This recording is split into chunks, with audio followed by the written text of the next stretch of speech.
You can tell why I'm happy before I go into this episode of Buffy the Vampire Slayer, even though I should try and remind myself that when it comes to ships and Whedon shows, it's not a happy song and dance, is it? But Angel's back, and so could potentially Bangel, which I guess given the title of this episode, you could just say it's ever a surprise. Oh, damn it, I've got that song in my head now. Let's digress onto the right path. Hello everyone, Liam Catterson here. This is episode number 4 of season 3, called Beauty and the Beasts. Yeah, I'm really stoked. Last episode was juicy because we got introduced to Faith, who is going to be sticking around for quite some time, which is awesome because I really loved Faith in the last episode. I thought she had a solid introduction, so I'll be looking forward to seeing more of her. We had Buffy have that moment where she gave all the details about what happened with her and Angel in the final episode of season 2. That weight off her shoulder, as well as her moving on, which, yeah, that guy, yeah, he's gonna be in for ever a surprise, personally, when he, gets substituted, I guess. To be fair, though, I'm sure a lot of us are a sucker for Bangel, so I'm sure there's going to be many of us. There's going to be some people who might not be on the Bangel bandwagon, but I'm sure a lot of us is going to be like, who cares for that ship? We just love Bangel. But, as Buffy moved on, Angel came back, so... Yeah, I'm not expecting things to go plain sailing, though. Like I said, I have to remind my mind that this is a Whedon show. And that means it's not going to be as hopeful as you would imagine. Like Angel being back momentarily in that final episode. Yeah.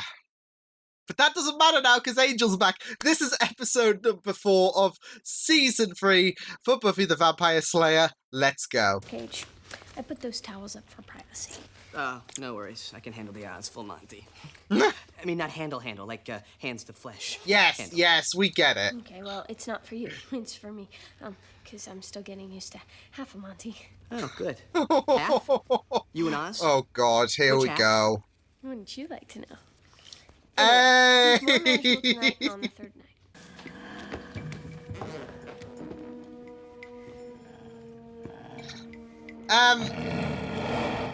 Xander. Nice place. Did you ever catch kids doing the... Ooh.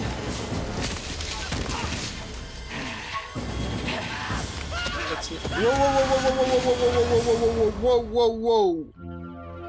A little then. But I never heard Oz leave, and he was here in the morning when I, That's not a good enough excuse, Xander. Woke up! You can put it that way if you want to, Mr. Technical. You messed up. Oh, God.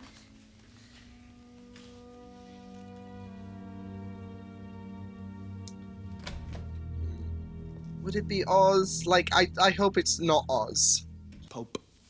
Any person who claims to be totally sane is either lying or not very bright. I mean, everyone has problems. So I'm not very bright then, because I'm sane.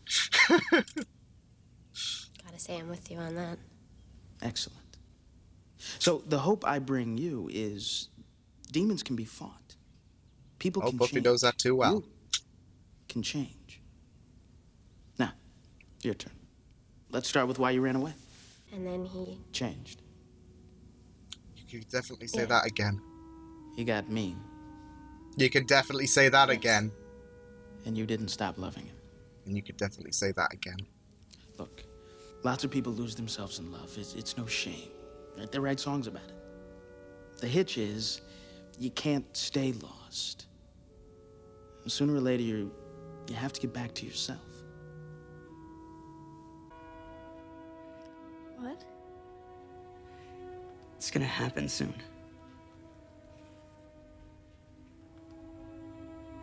Oh, man. Get away from me.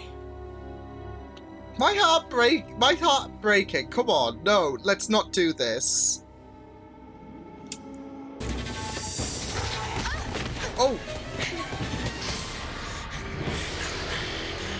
Oh! Oh, but he's acting all rapidy. It was him, wasn't it? Shh. Hairs from her body. They could be from the attacker. Great, so we got everything we need? Yep, that's it. Oh, God. Okay, a little too much excitement for the Wilster here. Doesn't look good for us, does it? Oh. This guy was ripped apart by a big wild animal. It was very angelic.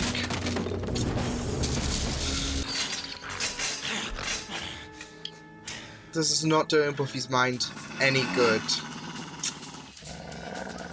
Faith, what? Is this any better than Zan? Oh. Buffy, are you okay? What? I had dreams that she was still alive, that I saved her. This was vivid. I didn't tell anyone Really about my vivid. dream about me rescuing Three-dimensional Angel from sense hell. around the hills are Legit. lights. Do you believe it was a prophecy? Suggest a world of brutal torment. And time moves quite differently there, so... I remember. Anne. So he would have been down there for hundreds of years Enough to turn him insane. of torture. Oh. It takes someone of extraordinary will and character to survive that and retain any semblance of self. Most importantly, wants to be redeemed. Angel. And the second type? Second is void of humanity. Cannot respond to reason. Which is like Angelus. There we go. I'm sorry. She's wanting an answer. Buffy, over here.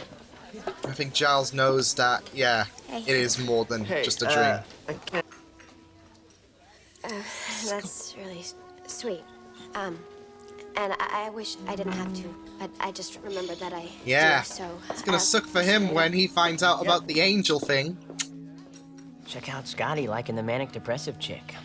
Dude, drop it!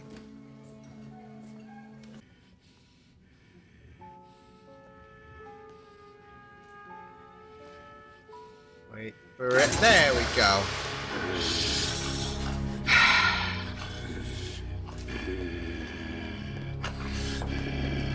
Well, at least he's back, but This guy, he...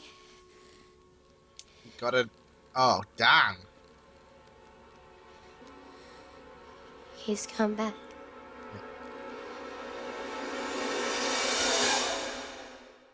You know what? I can't blame Cordelia and Xander for just wanting to know about the morgue earlier. All you've got now, Debbie. You hear me? I am all you've got! Dude, you are vulgar. You know you shouldn't make me mad. Huh? You know what happens? You are a piece of shit that deserves to burn in You hell. alright? Oh, Fell down. Hit your eye. doorknob. Oh yeah, it's always the doorknob excuse, isn't it? Hey, That's when you know when it's... if you want to talk. Yeah.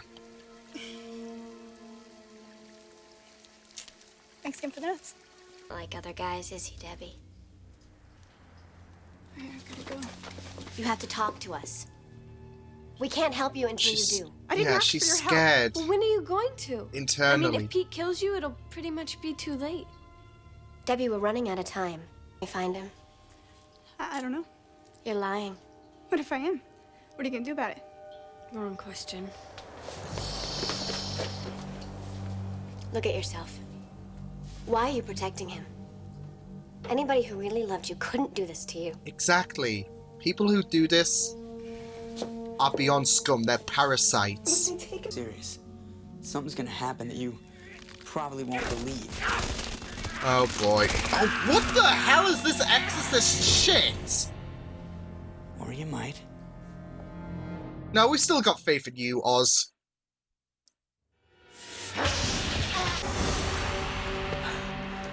Oh, game time. Rules change. Come on, Oz. Ooh. It does look different. Woo-hoo-hoo-hoo.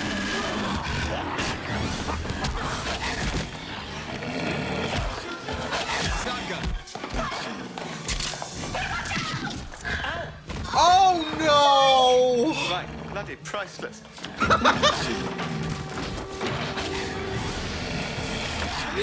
Oh, that was so British. But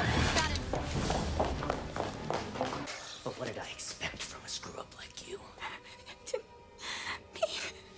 You're nothing but a waste of space. Huh, pot calling the kettle black, you piece of shit.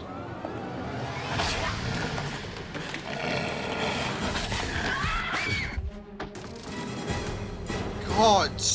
All the same. You're all the same.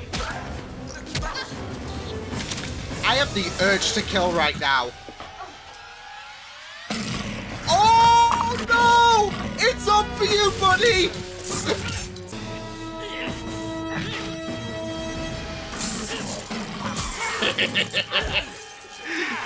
That's how we know Hero Angel's back, because he's dealing with this son. Yeah! Fuck you, abusers!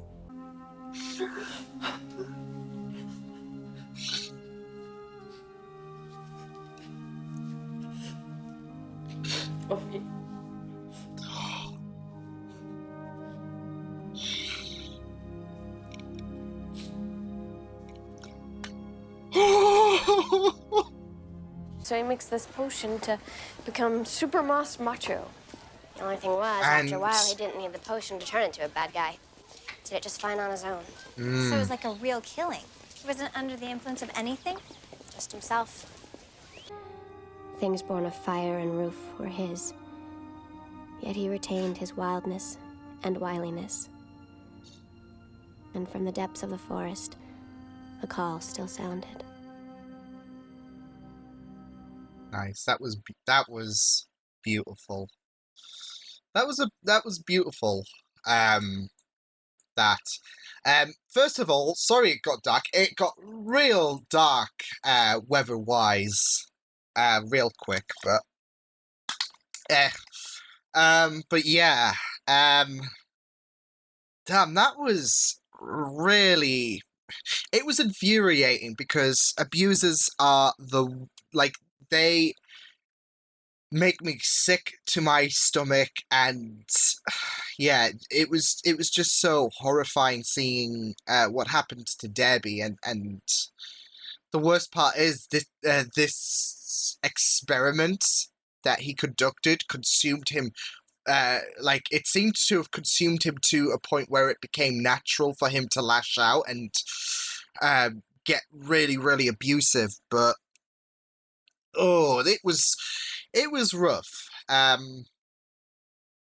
yeah, it was a good mystery as well. Like going through this episode, because you were thinking, oh, is it Oz? Hopefully it's not.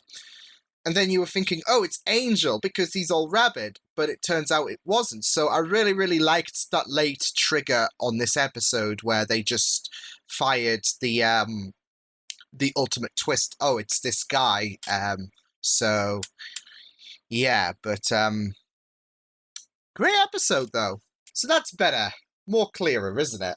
Yeah, that was a really good episode. Ow, my knee. That hurts. Yeah, it was a really good episode. I really liked how they, first off, how the episode began and ended with that extract. I thought it was really powerful stuff. But the overall theme of this episode really, really got me. I'm always a person who is always going to be like seething through my teeth when it comes to abusive relationships, and this was no exception. So yeah, thought it was done really, really well, and I'll get onto that in a moment because probably to the end, because I've got a big thing regarding the abusive relationship angle. But yeah, I liked how Oz's predicament was a bit of a big factor in this episode because like I've always felt like since they resolved phases, I was hoping, okay, well, maybe we'll get an episode where we have to deal with Oz's predicament as a werewolf. And lo and behold, we did in this episode.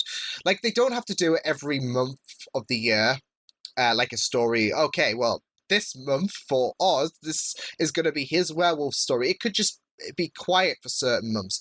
But certain stories like this, where it was like a whodunit mystique regarding the murders, was really well done because it made you think, could it be Oz? Could it be Angel? Who knows? And then we got that revealed that it was Pete at the end. So yeah, but not just that though, but it also creates this damaging headspace for Oz because he doesn't want to do this, and he will feel guilt about doing something like this. So we go in a bit further into his character there. So yeah, I really liked it, but it was a great episode, though, like, focusing on Oz. I will say, I think the werewolf costume looked a bit worse, personally, than it did in Phases. I don't know. I feel like it was more... there was more identical, identical to a wolf in Phases than this. So, yeah, but...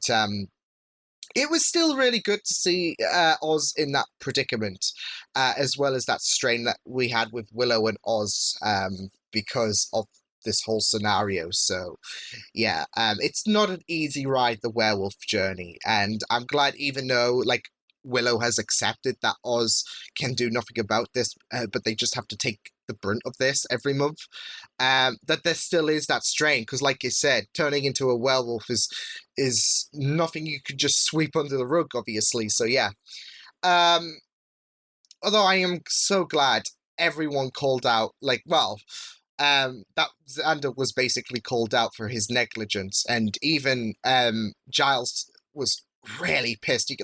You can tell when Giles is not in the it is not one to piss off with the tone of his voice. It is certainly scary, and it was no exception in this episode where he did bollock Xander for neglecting his duties. But that's the thing, he was completely selfish. And I get it. Like, some people might be tired and whatnot, and fine. Like, some people might struggle to stay awake and they might doze off. Like, if you've had a bad night's sleep like Buffy did.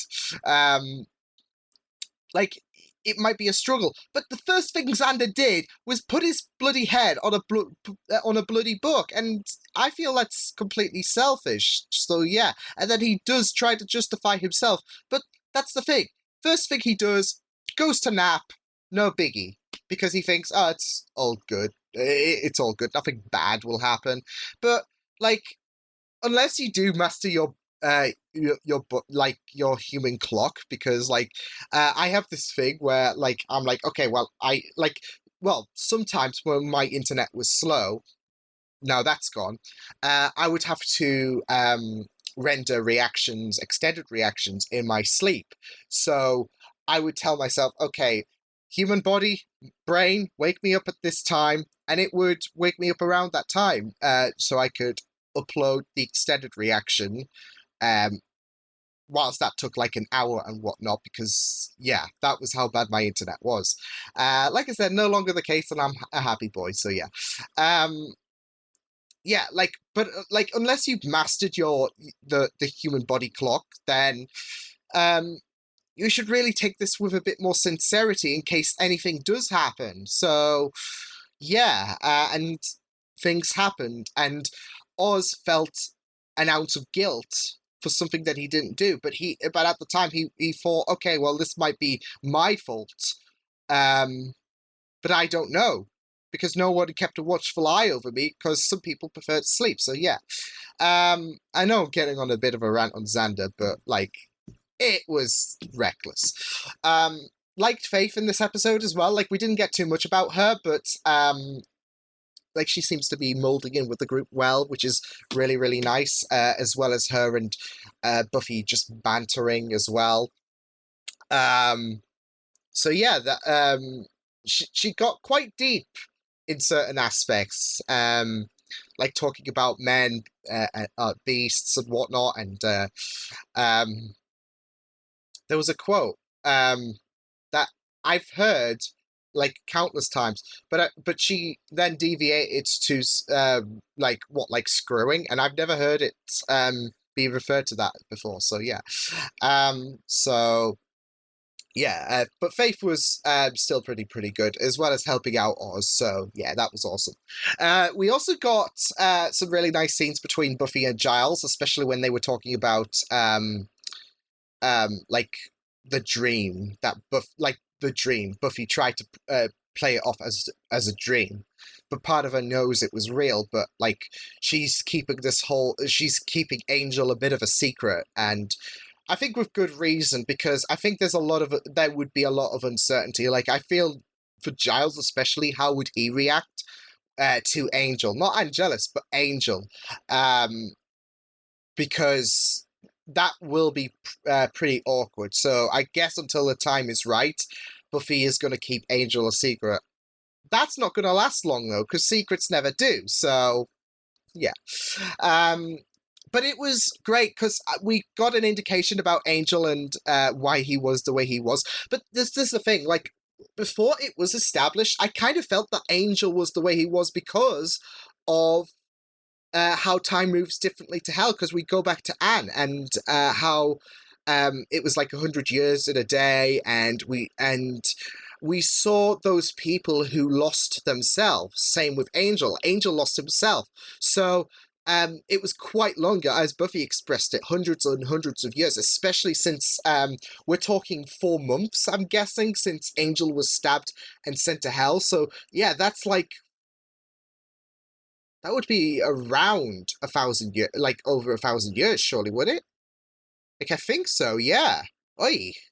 So, either case, he spent a long time down there to the point where he was broken, and it was not his fault because he was shaped the way he was because of his experiences, experiences in hell. Same with how Lily's boyfriend, that wasn't his fault by him saying I'm nobody. He was shaped like that. So yeah, and you just feel so bad for Angel because of the torture he would have gone through. But it was a interesting, I'm glad that they stuck to that plot device that they had in episode 1. So to explain why Angel was the way he was, because Angel, like his rabbit condition, was a pretty interesting idea to include, to make this whodunit story add a bit more like gravy. So yeah, I guess like gravy to the meat. But yeah, I liked how Buffy was getting a lot of her chest, because we saw her get the majority load off her chest in the last episode, but the problems are still gonna be there. And that's the case with any kind of depression or any kind of grief that you are currently going through. I feel like once you have offloaded the biggest weight on your shoulder, there's still going to be remnants there, and there was with Buffy going to that therapist before he was mauled in spectacular fashion, as well as like I said, Giles and Buffy's scene where she says, I dreamt that about Angel, and Giles was saying about how he had dreams of saving Jenny and whatnot. See, I would fit in well with this conversation because I could have said, well, after the season 2 finale, I had, and this is legit. I had a dream where I tried to save Angel from hell, but I couldn't, and I teamed up with Buffy. We couldn't though, so that was great. And that was like the day after I recorded my episode 22 episode, so yeah, that's and like I said, I have never been it takes a lot to impact me like that, and yeah, it just goes to show how powerful the show is becoming. But yeah, I really liked how Giles said there's 2 kind of monsters, which does resonate to Angel in a sense, but it's just the way they interact and they bounce off one another. I really do love it. So yeah. I also love that there's this nice connectivity with men and the beasts, like as the Faith and Buffy discussion went into like the old men are beasts thing. We got that connectivity with not just Buffy watching Angel in the same vein that everyone was watching Oz, and they had that their own rabid condition with the werewolf and Angel's state for that episode. But there's also that secrecy where with the men are beasts, with Buffy sugarcoating Angel's return with the whole dream situation, as well as keeping Angel's return a secret for the time being, and Debbie sugarcoating what Pete did to her. So yeah, I really love that nice touch and how it all connects to, I guess, the beasts in this episode. So yeah. So let's address the elephant in the room, the abusive relationship talk. I was, it always does set me off, though, like abusive relationships, because I hate it. It makes me sick to my stomach. It always infuriates me. And like, I have been in a part of abusive relationships before, not physically, but when you still see it on like TV, you sympathize with those who have gone through worse. You just, your heart just breaks at that kind of scenario. So when Oz was unleashed, like when he gave out that great badass line, rules changed, and I was like begging for him to maul Pete to death. Yeah, it seemed to insinuate he had that Dr. Jekyll and Mr. Hyde thing before, as Buffy pointed out, it soon, like he could soon turn like to that persona by his own will, as it was said to the end, or it kind of went that direction. But it angers me. It angers me so much. Yeah. Like, I like the way they executed it, though, because it's like villains. Like, if you have a villain that pisses you off, he's done a good job as a villain, because villains aren't supposed to be rooted for. They are supposed to be hated. And that's what made Angelus a spectacular villain in season 2. It's because he did actions that you hated him for. So, it's the same with themes. Like, if they do it right, and it does resonate to you in the way that it's supposed to be felt towards, then they've done a pretty good job, I feel. And that's the same case with abusive relationships. And I will say, I'm glad that they did kill off Debbie, because I think it shows the purpose of what an abusive relationship can do, whether it's suicide or the abuser goes too far. This is what can happen because there's some psychotic bastard that's roaming around. And that's not what love should be about. That's not what a relationship should be about. And there are genuinely some sick bastards in this world. There are people who do not deserve love. There are people who deserve to burn in hell. And Pete showed a good example in that episode.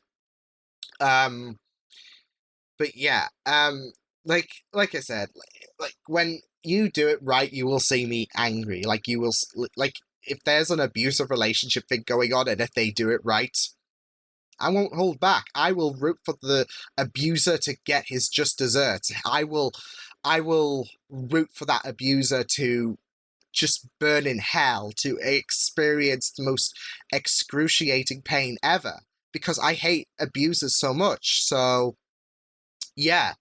But like I said, it makes me sick to my stomach when, like, someone thinks they can hold such drastic authority against someone. And the message wasn't subtle, which it shouldn't be. Like, there is no lesson that needs to be learnt here. Like, I think it's water is wet, isn't it? That, well, abusive relationships, bad. So, yeah. But I really like how realistic they made the issues with abusive relationship. Like, you had Debbie, who was sugarcoating her, she used the doorknob excuse, which is a classic. But it paints a really good portrayal that the victim will be scared to the point where they blame themselves, like Debbie did. And like, we had Buffy and Willow try to encourage her to rise up from this as well, but I think they could have done that in a kinder tone. But I get where they were going for, where with Willow saying if you wait it out until Pete kills you, it's going to be too late. Like, and I kind of got it at that part, but at the same time, it's difficult to take that like line, because you have hope that there's a chance for the abuser to get his comeuppance, but I think at that part you have to separate hope and realism, because the reality is that it's not as easy to expect help will wash away this agony. Like, the life cycle of a victim during this abusive relationship is tormenting, and that's what the abuser does to you. He or she makes you lose hope. He or she manipulates you to the point where you're just a broken mess, which is what Debbie was. Like, she was legit broken. She was excusing what Pete did to her. She was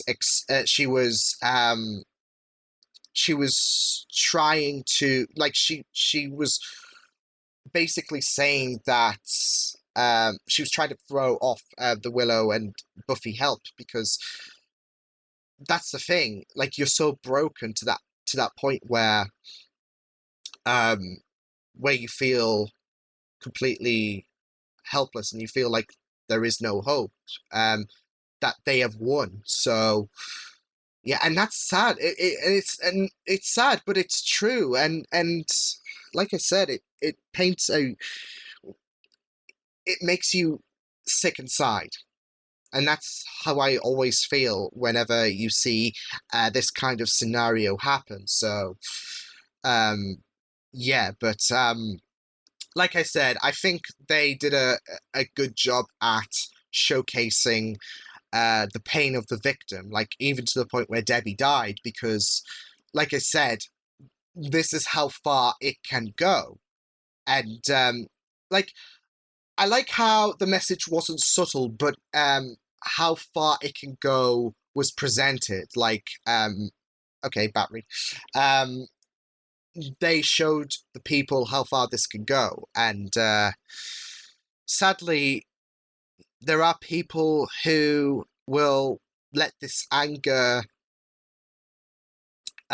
consume them to the point where they will kill their partner, the innocent party. So it's just really, really depressing. But like I said, I think they did a really good job at the abusive relationship angle, but because it had me cheering for the abuser to get his head kicked in, because yeah.